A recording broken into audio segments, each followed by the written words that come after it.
उन्होंने 2013 में अपनी कंप्यूटर साइंस स्टार्ट करी थी और उनका ख़त्म होने वाला था, बैकलॉग बीच में 2-4 थी। उनका जो बैचलर्स था वो ख़त्म होने वाला 2017 में, बट वो ख़त्म हुआ 2020 में, 2013 से लेके 2020 में। तो इतना बहुत ज़्यादा 7 साल का, मतलब इनका पूरा जो बैचलर्स थी 7 इयर्स में ख़त्म हुई।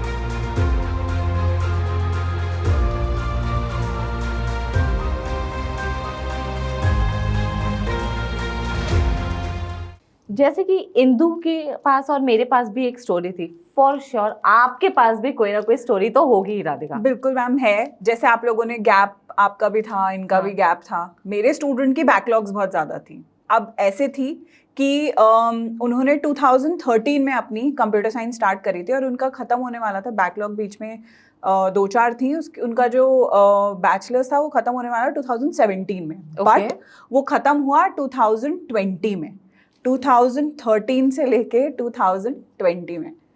तो इतना बहुत ज़्यादा 7 साल का, मतलब इनका पूरा जो बैचलर्स थी 7 इयर्स में ख़त्म हुई। एंड उनके 2017 में the boy met with an accident. उनका एक्सीडेंट हो गया एंड वो घर पे ही थे एंड उसकी वजह से काफ़ी उनको प्रॉब्लम भी आई। And I want you people to guess कि उनकी कितनी बैकलॉग्स थी। मतलब हम डेली रूटीन में स्टूडेंट से डील करते ही हैं। 20-25 हाँ 15-20 तो जनरली है यार इंडियन स्टूडेंट्स के लिए, कोई बड़ी बात नहीं है हमारी। अगर उसने इंजीनियरिंग करी है तो अराउंड 15-20 हम मान के चलते, बोलते भी हैं बेसिक है। सो उस स्टूडेंट के अराउंड 80 बैकलॉग्स थी। 80 बैकलॉग्स? यस यार इंडिया में मैंने 4 साल में इंजीनियरिंग खत्म होते सुना है, जैसे तो 5 लग जाते हैं। 7 साल 80 बैकलॉग्स? 7 साल 80 बैकलॉग्स। बट जब वो स्टूडेंट यहाँ से आइल्स अपनी कर रहे थे एंड आए वो हमारे पास, उन्होंने बोला कि मुझे मैम यूएसए जाना है। और he seemed very intelligent, very interested. And उनसे जब मैंने बात करी ना तो मुझे ऐसा लगा कि he is capable of going to USA. 80 backlogs वाला intelligent, can you please explain? Yes, so उसकी बैकलॉग्स मैक्सिमम थी just because of his accident. जो उनका एक्सीडेंट हुआ, मेडिकल इशू था। एंड उनसे जब बात करी, उनकी प्रोफाइल इवेलुएट करी, जब बैकलॉग्स निकली तो मैंने स्टूडेंट को ये बोल दिया था कि 80 बैकलॉग्स हैं, आर यू स्टिल इंटरेस्टेड? तो स्टूडेंट ने बोला डेफिनेटली मैम। फिर हम लोगों ने और डिस्कशंस करे, जैसे हम स्टूडेंट से डेली रूटीन में डिस्कस करते थे। तो स्टूडेंट से हमने डिस्कशन करा एंड उन्होंने बोला कि मेरा आइल्स अच्छा चल रहा है, उनकी English communication was very good and he scored around 7 in IELTS. 80 backlog, 7 in IELTS. And फिर काफ़ी डिस्कशन हुआ, उनके प्रोफाइल पे काम हुआ, उनके लिए यूनिवर्सिटी की शॉर्टलिस्टिंग हुई। तो उसी दौरान हमको ये पता चला कि स्टूडेंट जब घर पे थे तो he started a YouTube channel and उस चैनल पे वो स्टूडेंट्स को एंड डिफरेंट जो गेमर्स थे उनको अच्छा खासा उन्होंने मतलब लेक्चर करा था एंड काफ़ी उनके यूट्यूब के फॉलोअर्स थे। और उन्होंने उसी दौरान कुछ सर्टिफिकेट्स भी ले लिए थे कंप्यूटर साइंस से रिलेटेड। तो उन सर्टिफिकेट्स की वजह से उनके एसओपी में जब उन्होंने वो चीज़ मेंशन करी, सो that was a huge push कि मतलब उनकी प्रोफाइल एकदम से 80 बैकलॉग्स जो थी उससे उनकी प्रोफाइल थोड़ी सी पॉजिटिव हो गई, जस्ट बिकॉज बैलेंस आउट हो गया, जस्ट बिकॉज स्टूडेंट ने इतने सारे सर्टिफिकेशंस करे थे। So that was amazing. तो then he got offer letter from Cleveland State University of Illinois Springfield से भी उनके पास ऑफर लेटर आया था। He got offer letter from University of Dayton. So the student was very much interested कि उनको डेटन में जाना है एंड हम लोगों ने उनका मतलब we worked on his profile and बहुत हार्ड वर्क करने के बाद स्टूडेंट के पेरेंट्स से बात करी। फादर वाज लाइक कि हो जाएगा क्या, उनसे मिलते थे हम लोग क्योंकि 80 बैकलॉग है मैम, ये कर पाएगा क्या? बट दिस ईयर उसका वीज़ा भी हो गया है। Wow. Everything is prepared. We prepared the student for interview and उन्होंने बहुत अच्छे से प्रेपरेशन थरली मेहनत करके कि आई एम गोइंग टू, मैंने सोच लिया है कि मुझे जाना है यूएसए तो मैं जाऊंगा। एंड उसने अपनी वीज़ा प्रिपरेशन करी, उसका वीज़ा हो गया है and he is going by next month. Amazing amazing. तो मतलब अब इस स्टूडेंट के केस में अगर मैं बोलूँ तो बैकलॉग्स, अब इंडिया में हमारा क्या चलता है, ठीक है भैया बैकलॉग लग गया, 1 लग गया, 2 लग गया, 4 लग गया, हम बिना पढ़े लगवाते हैं। एक्चुअली देखा जाए तो वो बाई चॉइस होती है हमारी। बट इस स्टूडेंट की मजबूरी थी जो मैं समझ पा रही हूँ, तो उसने अपनी आपदा को अवसर में बदल के यूट्यूब चैनल बना लिया एंड सर्टिफिकेशंस भी कर लिए ताकि उसका बैलेंस हो जाए।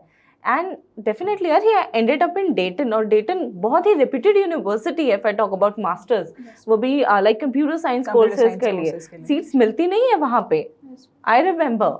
Yes, so like lovely. अच्छा, वीजा में नहीं पूछा था क्या उनको कुछ कि आपके बैकलॉग्स एंड ऑल का? मैम नहीं, वीजा में एज सच कोई क्वेश्चन नहीं था उनका, बस ये पूछा था कि why he is going in this university, and उन्होंने उस चीज को अच्छे से प्रिपेयर करके रखा हुआ था। प्लस उनसे उनके फ्यूचर गोल्स पूछे कि क्या क्या करना है आगे जाके आपके, उनके जो फ्यूचर गोल्स थे, उनके present goals and future goals इतने क्लियर थे, उन्होंने इतनी क्लैरिटी से उनको समझाया कि डेफिनेटली उनका वीजा होना ही था। और सीजीपीए उनका वो नहीं पूछा उन्होंने कि सीजीपीए कितना था स्टूडेंट का, इतनी बैकलॉग्स है तो definitely CGPA was above 65 I guess. Decent I would say. Decent है, 80 above backlogs के 65, बाद above 60. हाँ, तो obviously because उसके प्रॉब्लम इतनी ज्यादा थी, मेडिकल इश्यूज थे, प्लस उसने उसके बावजूद he was constantly in touch with his course basically, क्योंकि वो कंप्यूटर साइंस से रिलेटेड ही सर्टिफिकेशंस ले रहे थे, एंड यूट्यूब चैनल भी उन्होंने उसी के बैकिंग से बनाया था, तो definitely he was in touch with the course, तो 60% कॉन्फिडेंस है ma'am. Nice, I like it. मतलब हिम्मत नहीं हारनी चाहिए। कई बार चैलेंजेस आ जाते हैं हमारी लाइफ में, बट हमें उसे बैलेंस करना चाहिए। अब जैसे आपने वीज़ा वाली बात बताई आप दोनों ने, तब मुझे भी थोड़ा क्लिक हो रहा है। जो मेरी स्टूडेंट के बारे में मैंने बताया था, उसको वीज़ा में पूछा गया था कि भाई आप म्यूज़िक डांस करना चाह रही हैं, आप एज अ करियर क्या देखती हैं उसमें? कि आजकल तो बहुत स्ट्रगलर्स हैं इस चीज़ में, एक्टर्स में या म्यूजिक डांस वगैरह में बहुत स्ट्रगलिंग, मतलब बहुत मुश्किल है जॉब मिलना, कंपटीशन बहुत है। या सो उसका बड़ा ही सिंपल सा आंसर था, कोई बात नहीं, मैं अपनी यूट्यूब चैनल बना के या इंस्टाग्राम चैनल बना के मैं उस पर अपनी रील्स एंड शॉर्ट्स डालूंगी। And the visa officer was like, हंस के उसको बोल दिया ठीक है अब जाओ। So you have to be very genuine in the interview basically. देखो, जो भी आपके एक्चुअल गोल्स हैं आप उन्हें वो बताएं। बहुत आपको ज्यादा हाइप करने की जरूरत नहीं है, रॉकेट साइंस बनाने की जरूरत नहीं है कि भाई अगर मैंने एरोस्पेस किया तो मैं तो नासा में ही लगूंगी। लाइक आउट ऑफ करोड़ कोई एक बंदा लगता है नासा में। थोड़ा प्रैक्टिकल आंसर दो ताकि उनको भी समझ में आए। यही है मैम, सबसे ज़्यादा इंपॉर्टेंट इस पूरे प्रोसेस में है कि जितना जल्दी आप एप्लीकेशन सबमिट करते हैं ना, आपके पास टाइम रहता है उस यूनिवर्सिटी के टच में रहने का, उस यूनिवर्सिटी को एक्सप्लोर करने का, उनके काउंसलर्स से बात करने का, इवन प्रोफेसर्स से भी बहुत सारे स्टूडेंट्स टच में आते हैं। तो वो जो टाइम है ना, जो टाइमलाइन आपको डिसाइड करनी है प्रोसेस के लिए, वो बहुत ज़्यादा ज़रूरी है किसी भी अपनी एप्लीकेशन प्रोसेस के लिए, यूएस यूनिवर्सिटीज़ के लिए। अब जैसे आप सबने देखा कि हम तीनों के पास एक ऐसी प्रोफाइल थी जिसमें कोई ना कोई चैलेंज तो था ही। तीनों के चैलेंज थोड़े थोड़े डिफरेंट थे। अब आप सबकी प्रोफाइल में भी कहीं ना कोई छोटी मोटी प्रॉब्लम तो होगी ही, जिसकी वजह से आपने सोच लिया होगा भाई मुझे तो ऑफर लेटर भी नहीं आएगा और वीज़ा भी नहीं मिलेगा। तो आप वो डिसाइड करने से पहले एक बार किसी जेन्युइन कंसल्टेंट से मिलके बात करें, अपनी प्रोफाइल डिस्कस करें कि क्या जेन्युइनली मेरी प्रोफाइल नहीं है उस लेवल पे कि मैं यूएस यूनिवर्सिटीज़ में अप्लाई कर सकूं। जैसे आज हमने कुछ सिनारियोज डिस्कस किए, वैसे ही आने वाली वीडियोस में हम रीसेंट अपडेट्स, सिनारियो, सिचुएशन सब डिस्कस करने वाले हैं। And also you can comment your profile below in the comment section. And to get more clarity on your profile you can share your documents at application02@meridian.org। या फिर आपको लग रहा है कि आप मिलकर डिस्कस करना चाहते हैं, then you can visit our any of the branches. And to get an online counseling, you can also visit our website. I hope this video was very helpful to you. ऐसे ही regular updates के लिए video को like करें, channel को subscribe करें and press the bell icon ताकि regular notifications आपको मिलती रहे। सो मिलते हैं नेक्स्ट वीडियो में। Thank you.